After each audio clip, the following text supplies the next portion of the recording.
blastmusic247.com. We're changing the industry one artist at a time.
Hey everyone, this is According to Courtney. I'm Courtney West. I am a full spectrum doula, the host, childbirth educator, and a little bit of every little bit of thing in between. Here on According to Courtney, we talk about everything from mental health, birth things, just anything to fill your cup, and just about, being vulnerable and having these really deep conversations that you sometimes don't get to get, and also get information from it at the same time. Today, you see, I am here doing it solo, and I was really like, what do I want to talk about today? And as I had stated when I had come back into shooting and filming again, I was like, I was going to be honest and be vulnerable, which for me is very difficult, but working on it. And I wanted to be honest and vulnerable with you guys right now and talk about something that has been near and dear to my heart, which is a lot of times you hear about caregivers giving, and caregivers could be family members that take care of someone that is ill. Caregivers can be healthcare professionals. Caregivers can be, all these things in between. And no one really talks about what, caregiver fatigue looks like. Caregiver fatigue is when your body will start to react to everything you are carrying. You can feel really run down. You can make you more anxious. Sometimes it can give you headaches. Sometimes it can give you GI issues. And you can just feel like sometimes your skin is crawling and you can feel very overwhelmed, because a lot of people don't understand how hard it is to take care of somebody. I myself, I am a pediatric nurse and I have 2.5 kids. My 0.5 is my bonus baby along with my spouse. And I am, like I stated earlier, a full spectrum doula. So my job of life is taking care of people. And so I have experienced caregiver fatigue and not understanding exactly what that was. But now that I'm older and is seeing it in different ways, I have learned what that looks like and kind of wanted to share that with you all. When you are constantly in charge of someone else, you can sometimes feel like yourself is drowning and that you feel like you just can't come up for water, because if you come up for water, that means that then you cannot continue to do what you're doing for everyone else. And that is some signs that you are getting fatigued. As being a nurse, I can use that as an example. It can be very taxing on the nurse to understand their patients, to understand how their patients got there. So for me in peds, a lot of times I have some patients that were born into what is ever going on with them. They could have G-tubes, they could have trachs to help them breathe, they could be on monitors, they could have a lot of things going on with them, but they're still children. And some are born into it, and sometimes situational things happen to cause them to be there. And that is a lot of stress for the patient, and they are in this state at different ages, and with children, they're growing up. So sometimes you may have a baby that's growing into a teenager and still has all the teenager things, but can't express that or have to express it in their own ways. And then you have to take on what is going on with the family members, the people who are directly taking care of them. And they have, caretaker fatigue, you're working long hours. So you could go to work all day, turn around, then have to go ahead and take care of someone you absolutely love, but they have to be total care. You have to change them. You have to feed them. You have to wash them. You have to give them their meds. You have to make sure that there's somebody with them. Then you have to look for something to be wrong with them. So you feel like you can never turn yourself off. So you don't go to sleep. You crash out. And then even then you have to be so hyper vigilant. So with nursing, it's the same. So you take that on that the family's feeling for, that's their type of care fatigue. And you as the nurse, you're there to assist in that. You're there to bear the brunt of that, and not in a way that the patient or the patient's trying to give or the caregivers are trying to give. They're just needing an outlet of, oh my goodness, this is so much. I am so overwhelmed. In my years of being a pediatric nurse, I can say I have been a pediatric nurse specializing in that for the last 13 years of my life. And I absolutely love pediatrics. And one of the reasons why I loved it so much was because of the families. And I could be able to assist them in what they're going through, because it is a lot to have to order meds, fight for your child, and to have to advocate. Advocating is such a skill that it is thrust upon these parents. Sometimes in a drop of a dime, their whole lives have changed. And now you have to learn how to be a mother, a doctor, or mother or father, doctor, nurse, caretaker, equipment organizer, shipper handler, and then everything in between. You usually still have to work a full-time job and do this, plus still be this loving person for your kids. And so seeing that, it's like, how do I assist in that? But with that, I have learned so much about the families and the parents and what this does to them. So when you take all that stuff, you internalize it after a while. You're like, whoa, this is a lot. This is a lot. And then so when you're having to do that, you have to, you teach yourself to try to compartmentalize how to put everything. But you will start to see it in your body. You'll be like, okay, like perfect example, today I'm on a birth ball. I'm usually sitting in a couch or a chair, but I'm on it because I've been going through fatigue you'll feel it in your neck sometimes or in your shoulders. Your shoulders will start to feel really tight and get tighter on you. Those are some of your ways of knowing you're going through caretaker fatigue. Or your hips will hurt. So you feel like there's a lot of weight, especially for women. Your lower back and your shoulders will hurt in a way that you can feel like something is like pressing down on your hips. That can be from fatigue. You tend to have sometimes more anxiety or panic attacks. What that looks like is that you'll feel like your heart is beating really, really fast and that you can't catch your breath. But it's something that it won't shut off. You'll be like, whoa, I'm trying to control this. And then it feels like it just gets worse. Those are all things that can happen in caretaker fatigue. Outbursts of crying. You'll just be sitting there and then all of a sudden you're just so overwhelmed, just tears are just flowing. Sometimes it comes out in angry outbursts. You're just so frustrated. Instead of just, responding, you react. I can say that sometimes a lot of nurses, like you'll see in the hospital setting or senior living facilities, you may ask the nurse something, she's snappy with you and you're thinking it's taking it personal. And really it's that she's so overwhelmed, or they are so overwhelmed by the tasks that are done. They have so many patients, everybody needs something.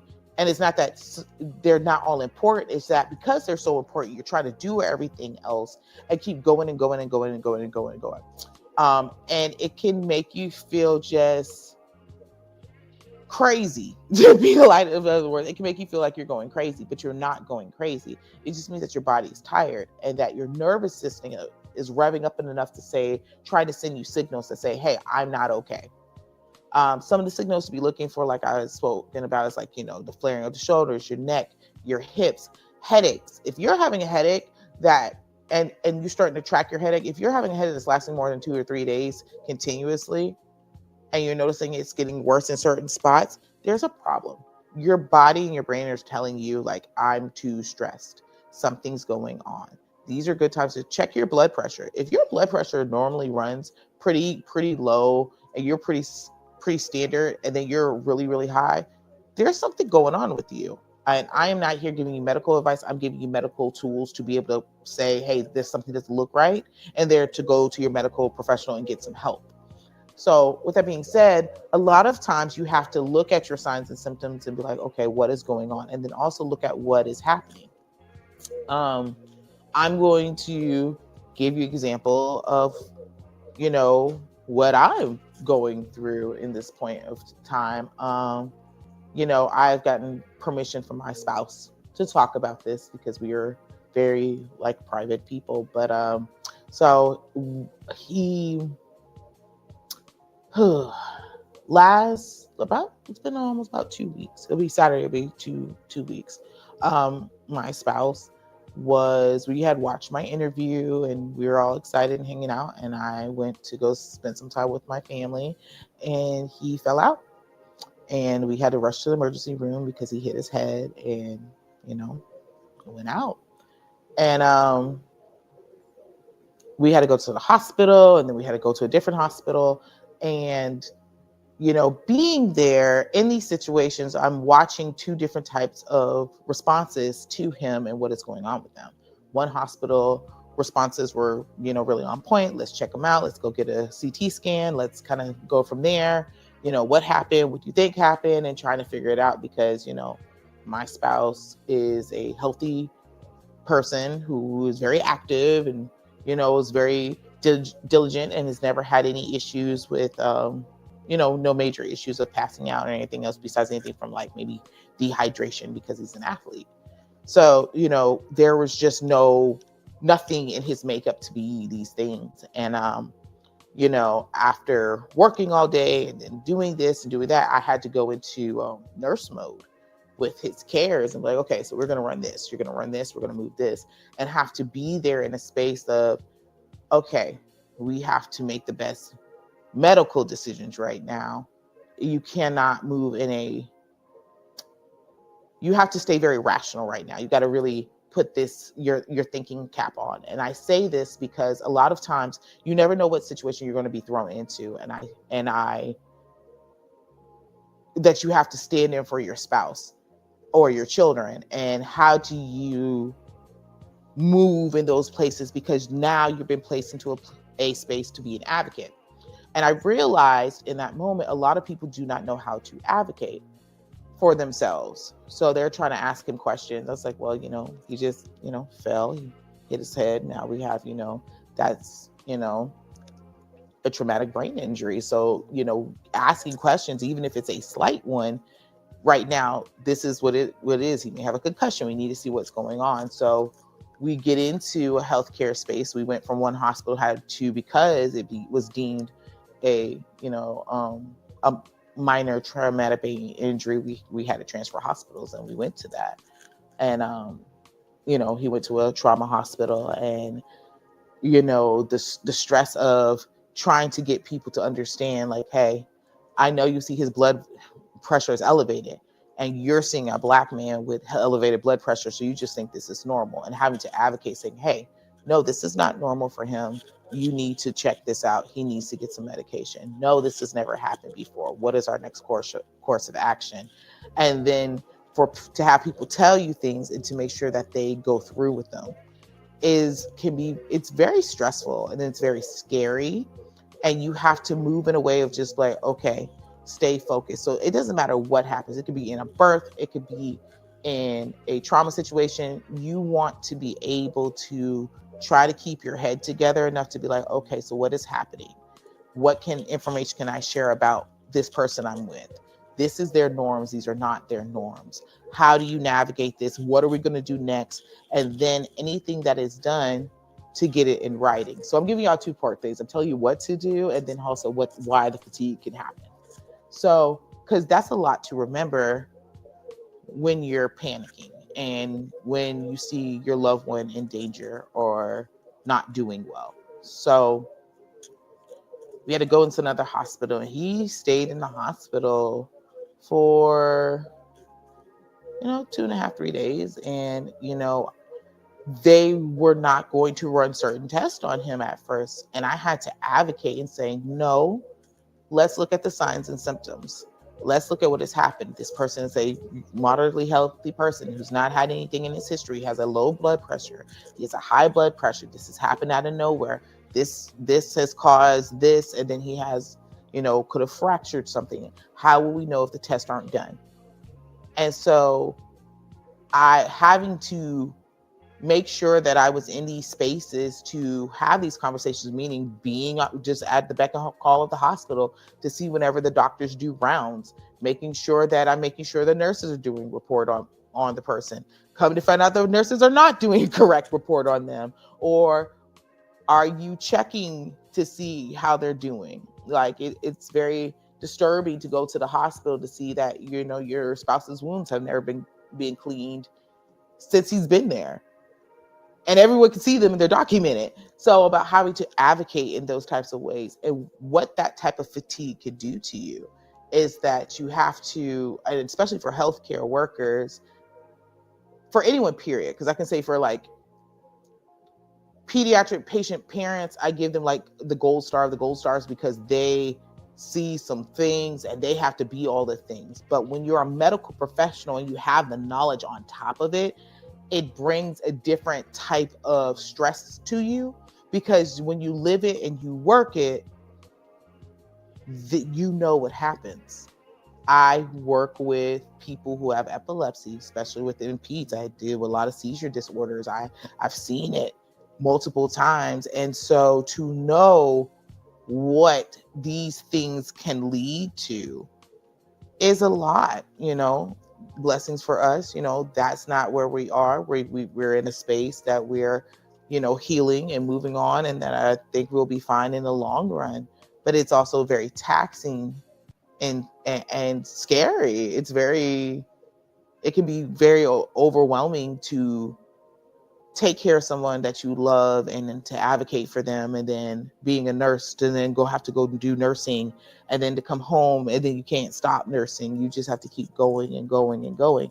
And that's the same thing with, caretaker fatigue. It's like there's no off button. You can't stop it because so many things need to be done. And when you're taking to someone dealing with medical needs, it's everything. It's to making sure that their insurance is correct, how to advocate if they don't have insurance, and what does that navigation look like. You can sometimes get some help from the hospitals, but they only do so much. So a lot of times you're doing the lead work of trying to see, if your spouse or your child, do you have them insured? If they're not insured, how do you find them insurance? What is the best insurance for them to use with this new onset of conditions happening? You got to understand and overnight become a neurologist sometimes, or a GI specialist, or a labor delivery nurse, all in one shot, just depending on what the situation is and what that can do to a person. And to keep going and keep going, because therefore when you're so focused, you have to become, sometimes you feel like you have to become hyper focused on other people. You don't take good care of yourself, or you feel like you can't take good care of yourself because there's not enough hours in the day. So, for myself, I went from this traumatic thing happening to, someone I love so dearly, on a Saturday, be with them Sunday, having to then take off work, be at the hospital, get them together, then be at work working 12-hour shifts. So you have to be able to turn what is really going on in your real life to dial it down so you can still be very present in your nursing life. It's difficult. It's hard. And you're trying to make sure to keep that balance. So, I know a lot of times patients' families can get really frustrated with healthcare workers because of how abrasive or sometimes aloof they come off. Everybody deals with stress and caretaker fatigue differently. Some people, again, overeat. Some people undereat. Some people get really quiet and they just curl into a ball and just become a shadow of themselves. Some people are very blatantly aggressive. Some people are just so overwhelmed. You think they're ignoring you, and they're not. They're just so at 15 different other places, and they just are just trying to connect all the dots. So I say this to, give the healthcare workers some credit, but on the flip, to my healthcare workers, my nursing brothers and sisters, and to my medical professionals, we also need to give a break to these families and these parents. Most of us have never walked in their shoes. We take care of them and we understand we have empathy for them, but we don't understand what it's like to wake up and your child completely change, or wake up and then your spouse goes through something that could completely change their lives, and what they're dealing with in that moment and what they've been dealing with. They may have been taking care of this person for the last 12 years, and they're in this state, and when they got with them, they could have been freshly married. They didn't give you the chance to experience life together. Or you wake up one day and you're playing with your child, and then they get hit by a car and they're completely paralyzed and they're total care for the rest of their lives. You don't know. So we need to make sure that we keep our compassion together when we're dealing with people, and then also give compassion to ourselves. And I feel like that is the hardest part, is that we don't ever give ourselves a break, and then we don't expect then we don't give ourselves a break, so we don't give anybody else a break. And that is something that happens a lot of times from just being fatigued. But I think it's really important for people to understand with caretaker fatigue, and just fatigue in general, it's like you got to sometimes take a step back and be like, yo, give yourself a break. If you know you're doing with 15 really hard things, break it down to even 15. Normally you have like 2 hard things going on in life, but now you got 10. Give yourself a break, because the thing is, if you keep running the body full blast, full go without giving it fuel, giving it rest, giving it time, it will break. And I can say for myself, I was just going on 10 and just kept going, and things added to it. I was taking care of my spouse. All of this happened. I'm dropping my daughter off to tutoring, and then someone sideswipes my car and hits me. So he went into the hospital on Friday. My car got hit on. He went to the hospital on Saturday. My car got hit on Thursday, and I'm just like, what is happening? Person's completely at fault. Everything.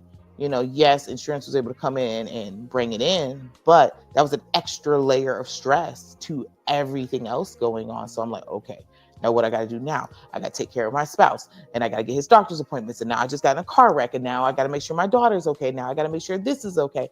It was so many things, and it did not click to me so that was a Thursday. It didn't click to me till Tuesday. I'm like, whoa, I've had a headache since this car accident. Ooh, my neck really hurts. Ooh, my shoulder really hurts. And I'm like, oh, I could have been in pain this whole time, but I was so hyper vigilant about everybody else. I couldn't stop and see, girl, there's something wrong with you. You just got into a car accident. What have you done for you? And it took me saying, okay, this is not okay. And I needed to take care of myself. And so I had to, go to the doctor, do my things, and I'm okay. But it took, I was so much in my caretaker role, it actually took another nurse to say to me, hey, I care about you. You doing a lot. I know I do a lot, but you're doing a lot, and you need to handle that. And so a lot of times when you're in the fatigue, you're fatigued, but you think you're running it so well that nobody else can see it. And you feel that if people do see it, then they'll think you're not a good caretaker. And that type of thought process is why people get hurt, or people get completely burnt out. And I want people to know it is okay to get help. It is okay to ask for help. It is okay to say you're not okay. I'm very blessed that I have, a really great family from both sides. My spouse's family is phenomenal. I couldn't ask for better people to rally behind me and being able to assist in this and whatever is needed.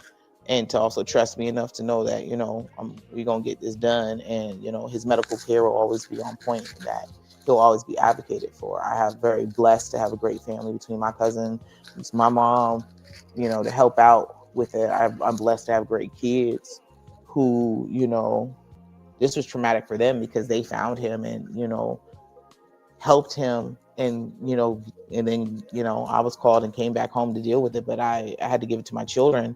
And, people don't understand when something traumatic happens to a family member, it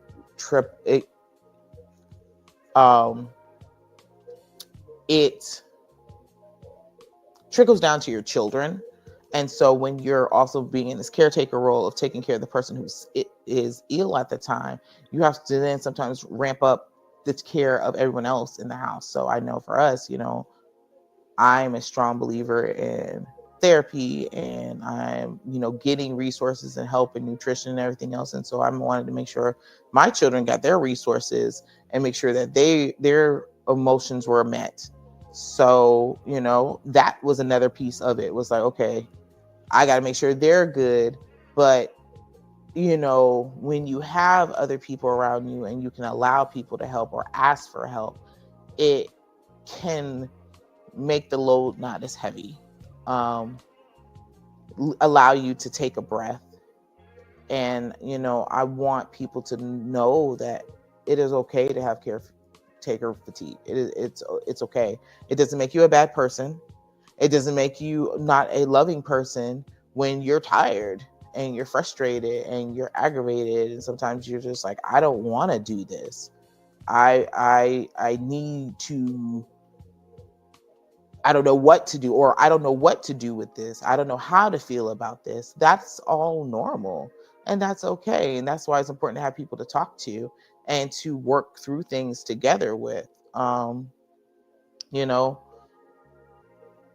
to just, again, give yourself a break. And then, when that stuff happens, it's okay to take something off your plate. Like I don't take time off work. That's just not my thing. I don't take time off work. I do my work. Even when I plan trips or vacations or anything, I do it around my work schedule, because in my line of work, it is hard to get coverage. And also, we love our families and we want our families to be okay, again, because we're caretakers. But sometimes stepping away and say, I need to focus on this, and taking time off. You have PTO, use it. Take this time to make sure you're okay, because if you are not emotionally, mentally, and spiritually okay, it makes it harder makes your job even harder to take care of the people you love the most. And that's just the truth of it. And it doesn't have to be, and it shouldn't be. You should be able to be like, okay, I can do this. And the way for you to be able to do it is to fill your cup. And, one of the best ways of filling your cup, and we're going to go into this more after the break, is, listening to good music, going for a walk, do something that makes you feel uplifted. It allows you to just be able to take a break, move away from this. Even if you're in a situation that you can't just walk away from the situation, walk away from the other things. What can you delegate? What can you give and say, okay, I need help with this, to allow someone else to help you with that. But before we get more into that, I want to, do our blast artists and bring that into the fold today, because it's about time for some good music. Yes, indeed. So today, the Blast Artist is brought to you by BlastRadio247.com. They're the champion of independent music. Definitely tune in. You can open up a browser and go to BlastRadio247.com, and you'll listen to independent artists all around the globe. And today, we have a special guest. Her name is Tanika Share, and this song is called Love Looks Good. So let's check it out. So I think that I'm going to book the ticket. Like, you think you may be able to come? You see that book? It's fine. Yeah. That's cool. Look at that chocolate. Right. Girl, grab my skate. But we don't even skate though.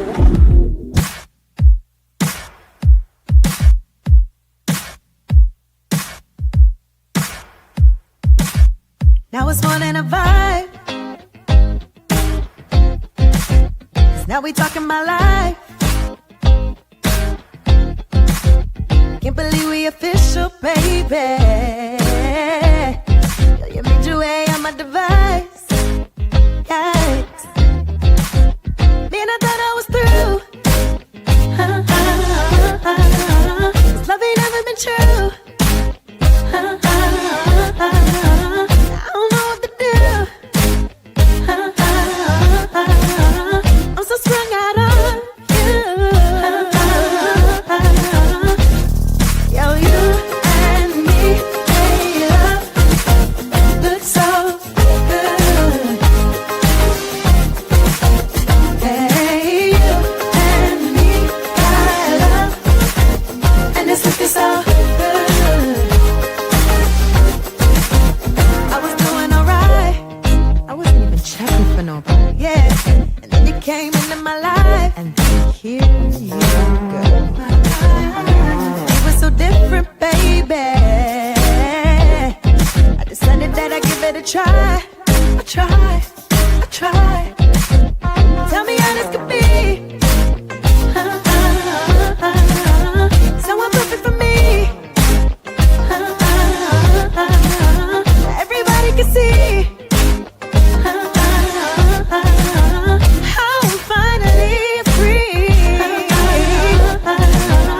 Hey, you and me, hey, love, looks so good. Yo, you and me got love, and it's looking so good.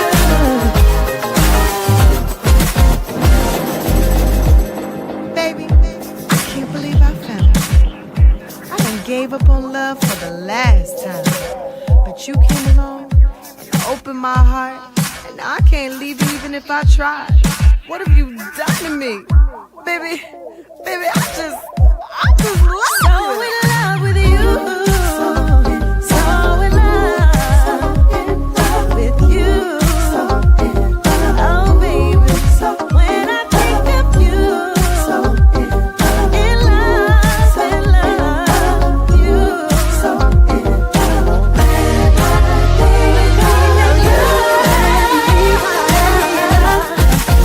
Looks so good. Yeah, yo, you and me make love today. And me got love, and it's looking so good, so good. Hey, you and me make love.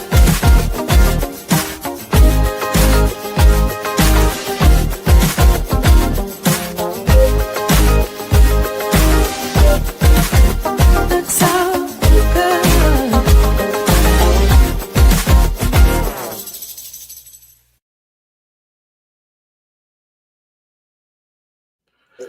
And that was Tanika Share with Love Look Good. And if you are an independent artist or a spoken word poet or up and coming comedian looking for some exposure, you can go to blastmusic247.com and register for free. But Blast is also looking for the fans. So if you're a fan of great music, you too can go to blastmusic247.com, register as a unlimited fan, and have access to independent music, hundreds of it. So there's the QR code, scan it, and it will bring you to blastmusic247.com. We're changing the industry one artist at a time. All right, Courtney, back to you. Thank you. So again, if you're just joining us on According to Courtney, I'm Courtney West. I am a full spectrum doula and a pediatric nurse. And today on According to Courtney, we've been talking about caregiver fatigue. And what is that? Caregiver fatigue is when you're just feeling tired and run down. And this a lot of times happens to caregivers because you're always having to be hyper vigilant and having to advocate for, so when you a loved one, that could be a spouse, it can be a child, it could be a grandparent or a parent, and what that looks like. It can be very difficult moving into that, taking care of different family members when you are a caretaker, because sometimes you have to put things that are unsettled or unrest on the back burner. So like perfect example is sometimes having a child take care of their parent. That can be very hard in the beginning because it feels very backwards. I shouldn't be having to take care of my parent. My parent took care of me.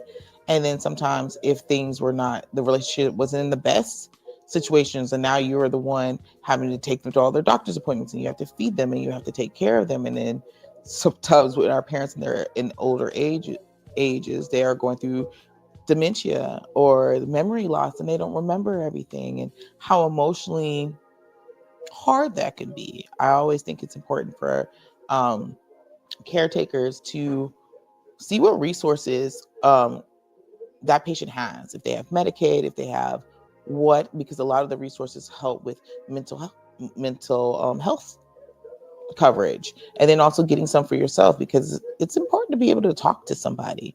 And also if they have some resources that they can have, like sometimes they'll call them like granny nannies, that come in and you can get caregivers or CNAs from outside sources. Like myself, I do it for pediatric nursing, is to come in to be with your person so you can have some time to just take a space or some breathe, or to also have someone to be help for you. It can be difficult when it's your spouse. That's hard, because this could be the person you love so much and you're thinking you spend life with, and you depend on each other. You may depend on this person to, fix all the things around the house, or to pick up the kids, and so that you balance it out. Or this person may cook dinner, and so now all those responsibilities are on you, and then your spouse needs all your help. And if you have children, you still got to be a parent and do sometimes triple the work and take care of your spouse and go to work and take care of the kids. And sometimes that can be really hard. And I've seen some people become,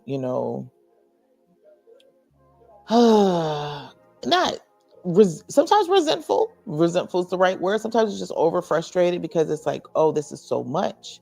Again, see what resources you can have. Who can, tap in with you?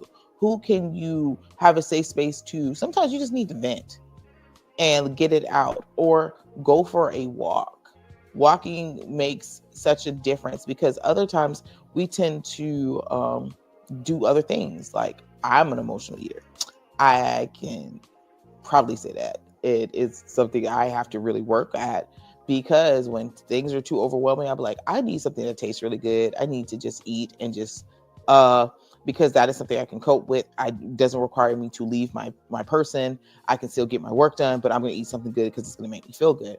But it's like, what is that really doing? It's like, is that blanketing what's going on? Or, is that causing other issues that can cause you to have even more fatigue because of what you're putting into your body? I know for me to be the best that I can be, I need to eat a certain kind of way. I have to be on a certain kind of diet. I have to make sure I'm taking in enough vegetables and enough clean proteins and things so that I run better.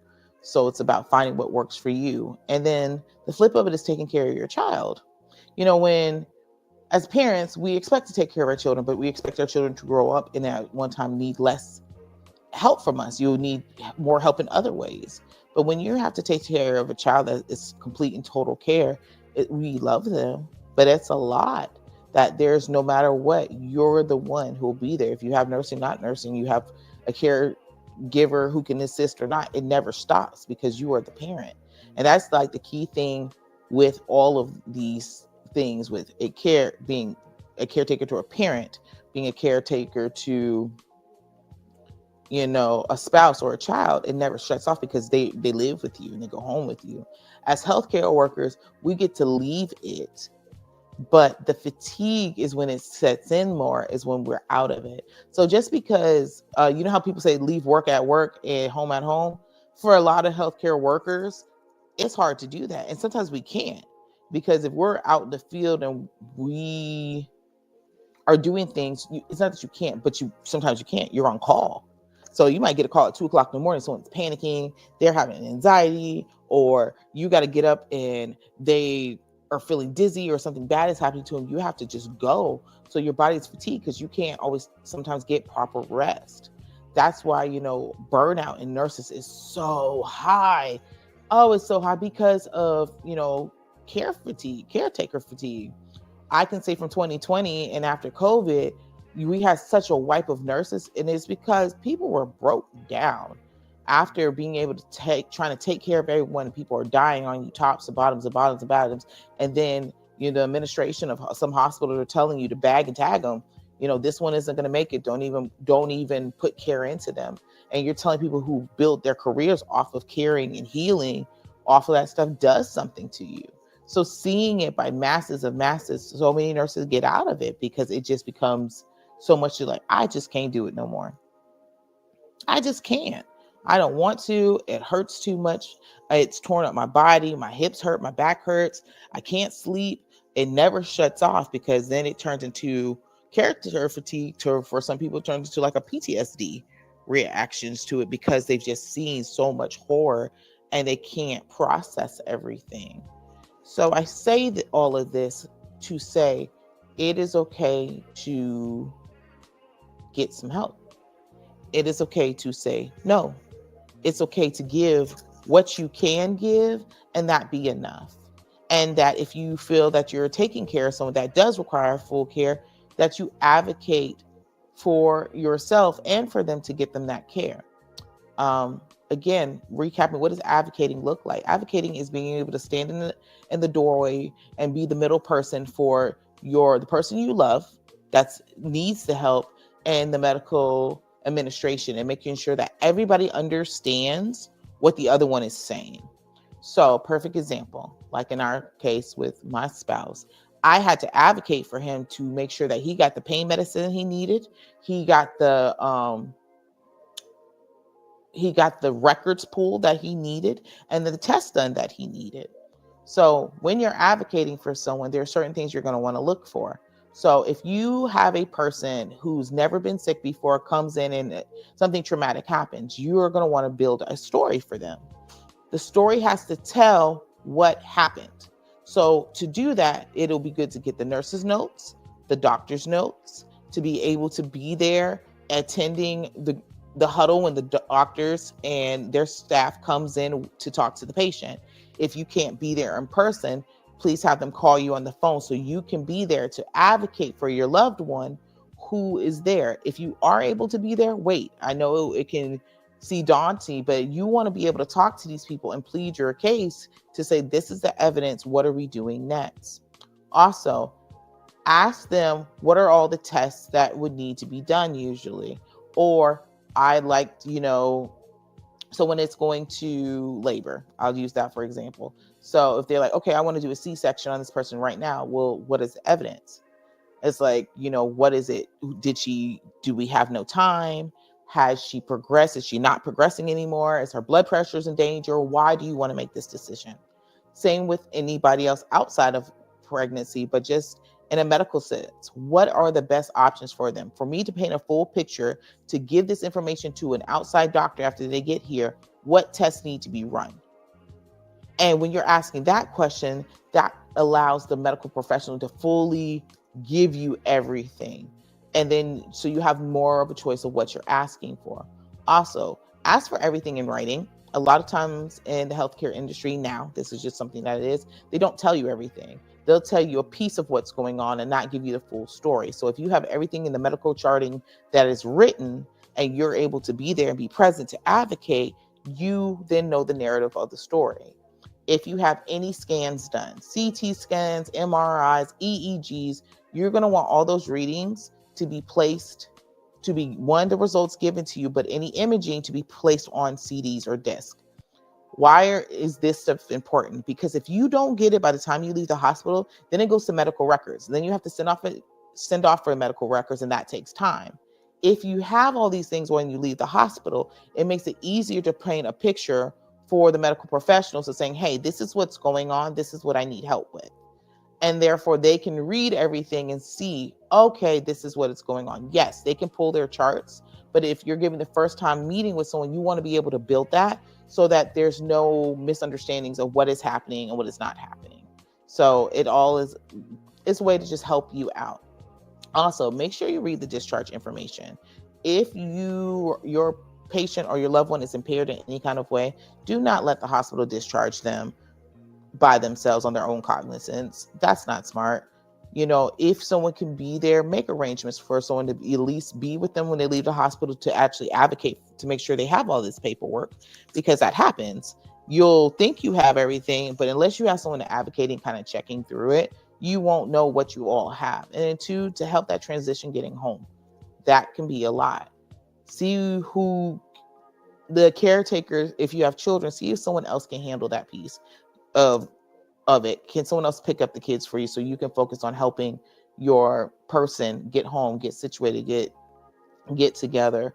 Or if you can't, have someone trusted, to be able to get them home into, if you're at work, you got to go get the kids. So therefore, it's someone familiar to you and that you feel safe and be able to handle this. It's okay to take a break and cry. It is okay to take a break and cry. You need to take a moment, go cry, get it out, because it's a lot. It's a lot of emotions, a lot of things going on, and it's okay. It is. And again, I've said earlier, give yourself a break. Take a moment, take pause, be like, okay, it's okay, get it out, and then what's my game plan? And you get back to it. If you're noticing that it's becoming too much, that you need some more assistance, get some. Check with the insurance, find out all the resources, and reach out to family, reach out to friends, and say, I need a break. You'll be surprised. Usually the people that are closest to you and that love you, they will tap in and say, how can I help? And use those resources to help you. So I'm going to use my own words and actually do that. So usually I go a full hour, but today I'm going to take a break. I wanted to make sure I saw you guys. I knew this was such an important subject because I know if I'm going through this, I'm sure a lot of people are going through this. And that I just wanted to share and just let you know that, A, I see you. You're loved. You're valued. You matter. And that's going to be all right.